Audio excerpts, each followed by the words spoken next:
Vorresti avere una riserva di mana? Ecco come fare!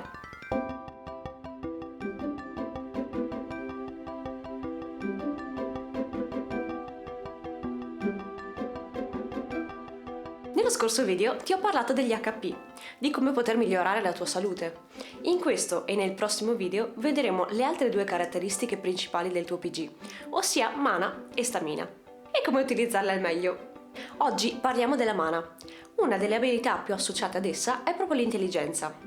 Certo, non è essenziale come gli HP, come la salute, però può essere davvero molto utile e può renderti la tua vita più interessante. Nel prossimo video invece parleremo della stamina, quindi non dimenticarti di iscriverti al canale e di cliccare sulla campanella per attivare le notifiche, così da non perdertelo. Ma torniamo alla mana e di come farsene una bella scorta in 3 semplici passi. Il primo passo è quello di ascoltare. Sembrerà un po' banale, ma non lo fa mai nessuno, quindi partiamo da qui. Ascolta questo. Secondo la psicologa Carol Dweck, la tua mentalità può essere statica o dinamica.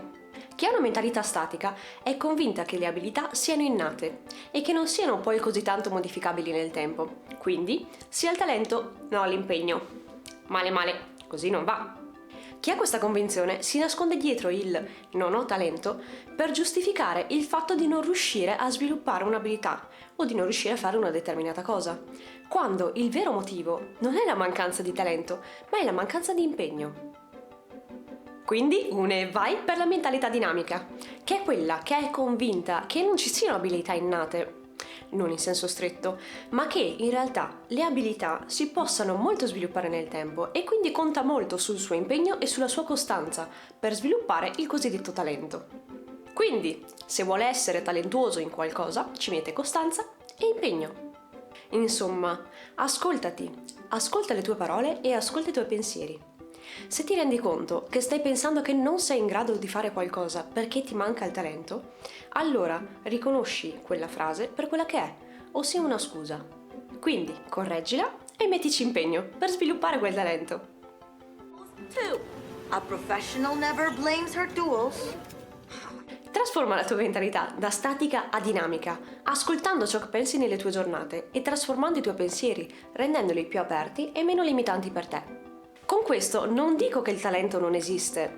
Sappiamo tutti che un mago è più portato a fare magie rispetto a un paladino. Ne ha di più, le impara a livelli più bassi e le fa meglio. Ma si può usare un mago molto male come si può usare un paladino molto bene e renderlo magicamente migliore del mago stesso. Eh sì, perché anch'io dico che mio marito è un musicista talentuoso e io no. Ma diciamo che se io avessi 20 anni di esperienza e di pratica che ha lui, probabilmente sarei più talentuosa anch'io. E allora basta, siamo in un D&D moderno dove la razza non è poi così limitante. Puoi essere un mago e uccidere i tuoi nemici a mazzate, o puoi essere un orco e non rassegnarti ad essere stupido a vita. E questo ci porta al passo numero 2. Impara! Più impari e più il tuo cervello avrà informazioni da elaborare e riutilizzare in varie situazioni diverse. Questo vale sia per l'imparare nozioni teoriche che per imparare cose più pratiche. Proprio come in un videogioco. Più giochi, più ore di gioco avrai accumulato, più avrai esperienza e più sarai in grado di fare scelte migliori. Non farai più le scelte fatte a caso che facevi all'inizio gioco. E questo proprio perché hai accumulato nuove informazioni su di te e sul mondo. Hai fatto pratica, ti sei conosciuto meglio e adesso sai sfruttare appieno il potenziale. Bene, fai un copia, incolla di quello che fai nei videogiochi. Conosciti e impara. Impara da te stesso, impara dagli altri, impara dai libri, dai video o facendo pratica. Dai libri, dai video o facendo pratica. Che cosa è meglio? Beh, per ognuno è diverso e che cosa è meglio per te dipende dal tuo stile di apprendimento. In sostanza, ognuno di noi ha uno dei sensi più sviluppati rispetto agli altri e questo determina il modo in cui tu impari meglio le cose. Puoi essere una persona visiva, auditiva o cinestetica. Se sei una persona visiva, hai un'ottima capacità di osservazione e probabilmente noterai dei dettagli che gli altri non sono in grado di notare.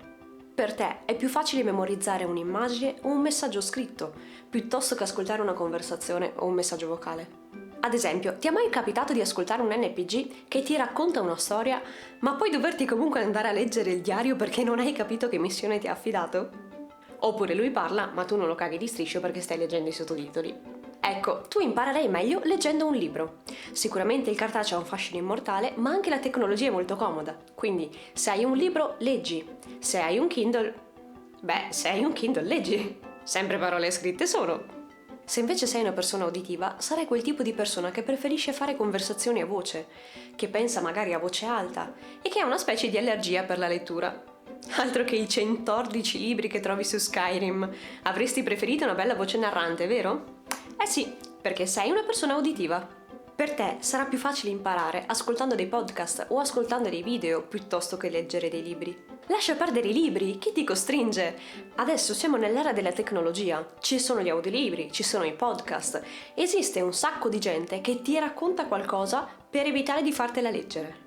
Ci sono tantissimi posti in cui puoi scaricare podcast gratuiti. Banalmente, anche qui su YouTube ci sono tantissimi video che puoi ascoltare senza neanche guardarli. Anche i miei video, in effetti, li puoi capire benissimo anche solo ascoltando. Certo, se mi guardi anche sono felice perché ci metto tanto impegno a mettere varie cose, ma se mi ascolti e basta, sono felice comunque. Infine, abbiamo le persone cinestetiche. No, niente di sovrannaturale, semplicemente sei una persona molto pratica, che ama i lavori manuali e preferisce un caldo abbraccio rispetto ad un saluto formale. Bene, eliminiamo tutto, via i libri, via le conversazioni non utili. A te interessa lanciare incantesimi, combattere e craftare. Di sicuro ti troverai meglio a sperimentare una cosa, piuttosto che leggerne la teoria. Breathe, think it through. All right. It just pisses me off. Testa in diretta le informazioni che ricevi. Per carità, vanno bene anche libri e video, basta che tu abbia la possibilità di testarle sul momento o comunque in breve tempo. Insomma, tu hai bisogno di provare a fare. Ebbene, ora che hai imparato qual è il tuo stile di apprendimento, possiamo passare al passo finale. E quale sarà mai? Esercitati! Continua ad esercitarti e mantenere la tua mente allenata. Eh sì, perché allenarsi è l'unico modo per salire di livello. Pensa di più, usa meno aiuti, fai i calcoli a mente, ragiona su una soluzione invece che andare a cercarla online. Ragiona anche in maniera creativa, prova a ripararti le cose da sole piuttosto che chiamare un tecnico che lo faccia al posto tuo. Ovviamente quello che puoi, se hai una perdita di gas o ti squarti un braccio, chiama qualcuno. Ma per il resto testa tu stesso. Insomma, ogni pensiero e ogni azione ti farà guadagnare esperienza, ti farà aumentare la tua riserva di mana. E così diventerai sempre più forte. Ricorda che puoi imparare da qualsiasi cosa, tutto ti può dare degli insegnamenti preziosi, anche gli errori in sé. Gli errori in sé ti insegnano tantissimo. Quindi non smettere di essere curioso e coltiva la tua voglia di imparare. Bene, metti in pratica questi consigli e fammi sapere da che cosa hai deciso di partire. E se vuoi conoscermi meglio o rimanere in contatto con me, in descrizione trovi i link del mio blog e dei miei social network. Noi ci vediamo tra 2 settimane, sempre di mercoledì, quindi ricordati di iscriverti al canale e attivare le notifiche cliccando sulla campanellina, in modo da non perderti nuovi video e rendere la tua vita migliore grazie alle tue passioni.